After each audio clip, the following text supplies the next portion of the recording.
नमस्कार।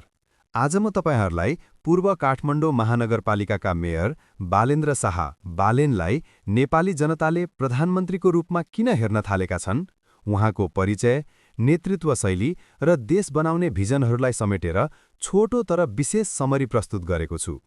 सुन्नुहोस्, को हुन् त बालेन्द्र शाह? बालेन्द्र शाह बालेन एउटा फरक राजनीतिक चेतना। नेपालको राजनीतिमा दशकौंदेखि उही अनुहार, उही शैली, उही वाचा र उही असफलताबाट दिक्क भएका नेपाली जनताका लागि बालेन्द्र शाह एउटा नयाँ आशाको दियो झैं बनेर उदाएका छन्। उहाँ कुनै परम्परागत राजनीतिक दलबाट होइन, स्वतन्त्र उम्मेद्वार भएर काठमाडौँ महानगरपालिकाको मेयर बनेका हुन्।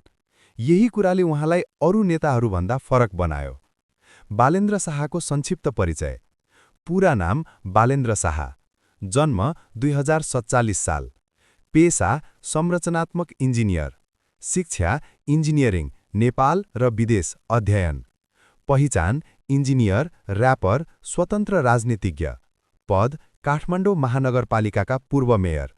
बालेन केवल राजनीतिज्ञ मात्र होइनन्, उहाँ प्राविधिक ज्ञान, कलात्मक अभिव्यक्ति र व्यवस्थापन क्षमता भएका व्यक्ति हुन्।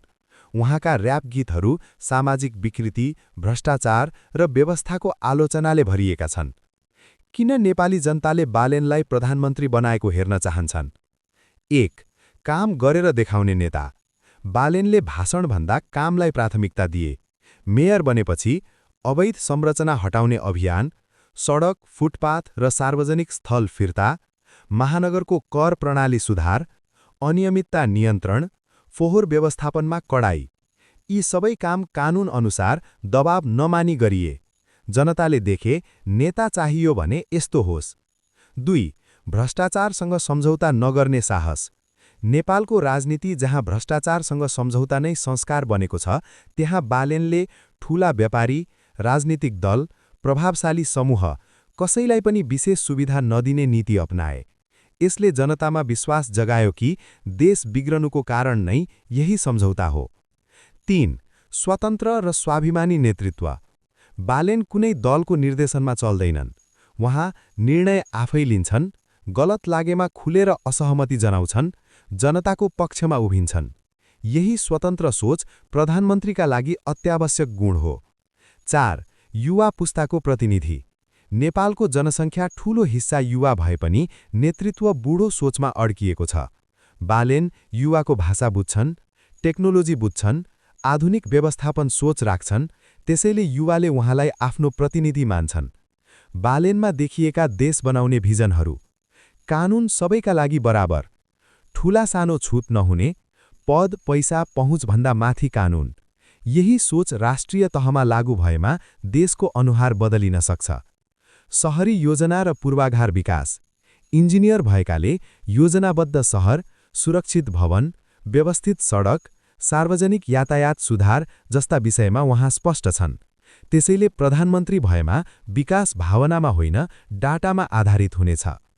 प्रशासनिक सुधार र डिजिटल नेपाल। सेवामा ढिलासुस्ती हटाउने, डिजिटल प्रणाली, पारदर्शी प्रशासन, भ्रष्टाचार घटाउने सबैभन्दा बलियो हतियार।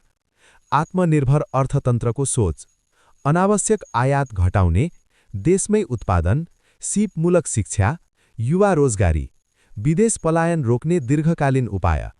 नेतृत्वमा नैतिकता र जिम्मेवारी। बालेनको छवि सादा जीवन, कम तामझाम, परिणाममुखी सोच। नेताको जीवन नै उदाहरण बन्नुपर्छ भन्ने धारणा। जनताको मनोविज्ञान। अब पुराना होइन, नयाँ चाहिन्छ।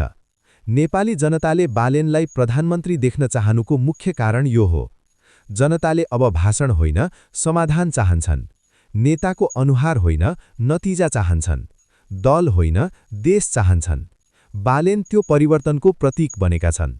निष्कर्ष, बालेन्द्र शाह बालन भविष्यमा प्रधानमन्त्री बन्लान् नबन्लान्, तर जनताको मनमा प्रधानमन्त्री भइसकेका छन्। उहाँ पूर्ण समाधान होइनन्, तर आशाको सुरुवात अवश्य हुन्।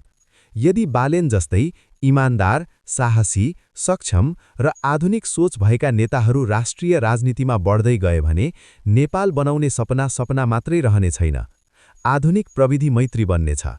यदि तपाईलाई ज्ञानवर्धक, प्रेरणादायी र सकारात्मक सोच बदल्ने भिडियोहरू मन पर्छ र केही नयाँ सिक्ने सोचमा हुनुहुन्छ भने भिडियोलाई एक लाइक, कमेन्ट, सब्स्क्राइब र शेयर गरेर सहयोग गरिदिनुहोला। यत्तिको समयसम्म सुनेर साथ दिनुभएकोमा धन्यवाद।